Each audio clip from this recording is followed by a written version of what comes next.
copot dari jabatannya, apakah ada sanksi yang akan diterima ex-Kapolresta Sleman? Lalu bagaimana agar kasus seperti ini tidak terulang lagi? Kita bahas bersama Irjen Purnawirawan Arianto Sutadi. Pak Arianto, selamat malam. Selamat malam, Mbak Fri. Ada juga penasihat ahli Kapolri bidang hukum dan maksud kami pengamat kepolisian dari Institute for Security and Strategic Studies ISES, Bambang Rukminto.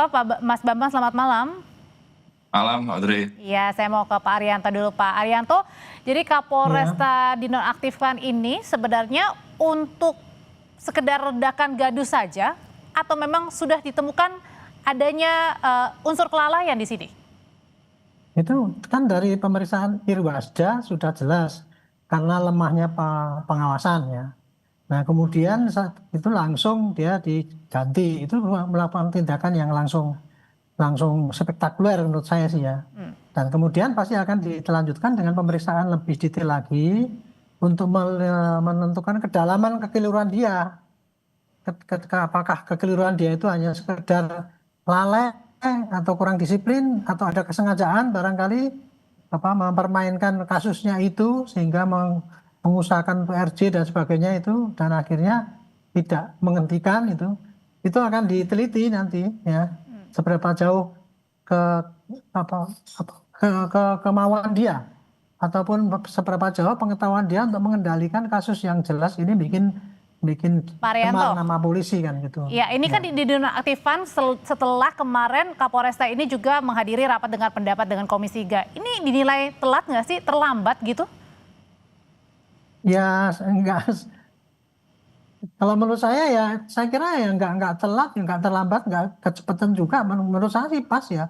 Begitu dipanggil kemudian dimarah-marah itu udah pasti harus diambil tindakan. Saya udah menduga waktu itu gitu. Walaupun Pak Kapolresnya sendiri kan itu mengatakan kan sudah minta maaf ya. Tapi tadinya pertama kali kan dia merasa tidak bersalah karena menurut dia aturannya kayak gitu kan. Tapi ketika ditanya mengenai bahasa pasal saja nggak tahu.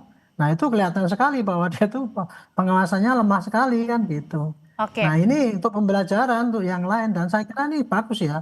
Reaksi yang begitu itu dan kemudian diumumkan publik akan membaca oh polisi bergeraknya gitu dan samping itu juga untuk pembelajaran polisi yang lain di tempat yang lain yang selama ini masih suka main-main mempermainkan korban tidak melihat keadilan itu mulai sekarang berbeda cara berpikirnya. Jangan cuma cari-cari pasal untuk cukup kemudian cari saksi ahli udah cukup langsung dikirimkan itu.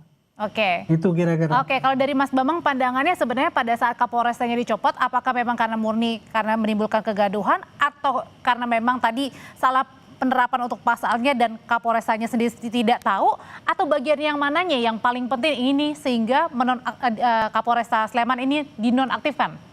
Mas Bambang. Yang pasti karena viral dulu ya, Audrey. Karena kalau tidak viral ya mungkin ini kasus ini akan berlanjut terus gitu loh. Artinya selama ini ada sistem kontrol yang keliru. Saya melihatnya seperti itu. Karena kalau kemudian semua kasus harus dipanggil ke DPR dulu, kan ini capek gitu loh. Artinya kan tidak semua kasus itu mendapatkan perhatian DPR dan hanya kasus-kasus yang viral saja yang mendapatkan perhatian DPR sehingga dipanggil seperti itu. Artinya selama ini sistem kontrol dan pengawasan itu tidak berjalan. Sistem kontrol itu bukan hanya pada Kapolres tapi pada Wasidik. Wasidik juga ada Propam dan semua laporan itu kan ditembuskan ke Polda juga gitu loh. Artinya selama ini Polda juga tidak care dengan kasus ini seperti itu. Jadi yang dimaksud Mas Bambang sebenarnya nggak perlu sampai lari-lari jauh sampai RDP dengan Komisi 3 gitu ya? Benar, kalau sistem kontrol itu berjalan, sistem kontrol dan pengawasan itu berjalan kan tidak perlu setiap kali viral terus dipanggil DPR seperti itu kan. Artinya kepolisian kan sudah banyak aplikasi-aplikasi itu. Ada platform Dumas Presisi, Propam Presisi, semuanya sudah lengkap, tapi faktanya kan itu tidak berjalan gitu loh. Kalau itu semua berjalan, semua menjadi perhatian, berjalan dengan normal aja lah. Masyarakat kan tidak perlu memviralkan lebih dulu gitu loh. Itu semua sudah diproses. Kasus ini kan sudah terjadi bulan April kemarin. Okay. Artinya kan ada proses yang hampir berapa bulan ini ya, hampir 8 bulan gitu loh, 8 bulan lebih kasus ini sehingga mendapat perhatian oleh DPR. Kalau tidak mendapatkan perhatian DPR, ya lanjut terus.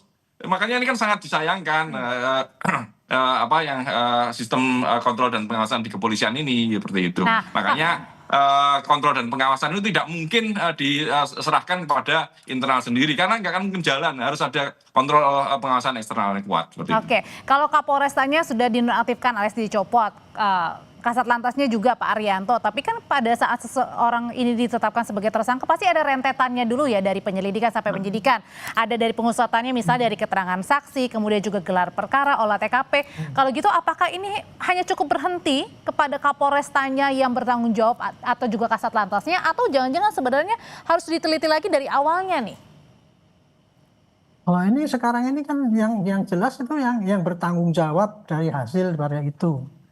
Dan pelaksana itu kalau diarahkan yang betul, dia tidak akan salah. Nah, ini masalahnya kan hasilnya itu dinilai tidak benar. Kan gitu kan, hasil daripada itu.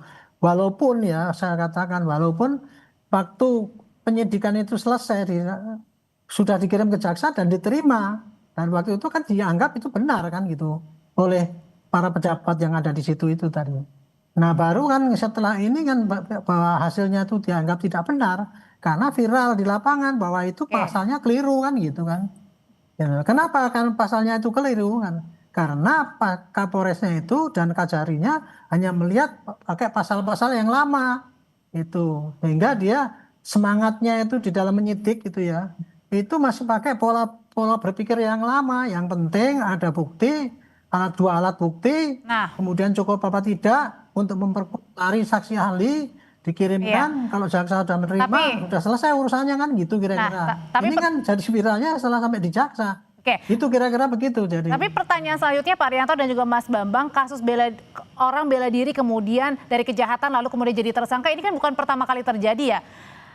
Kenapa ini terus berulang gitu? Apa celahnya di sini sehingga seorang yang membela diri justru sebaliknya malah ditetapkan sebagai tersangka? Usai jeda tetap bersama kami di Sapa Indonesia Malam.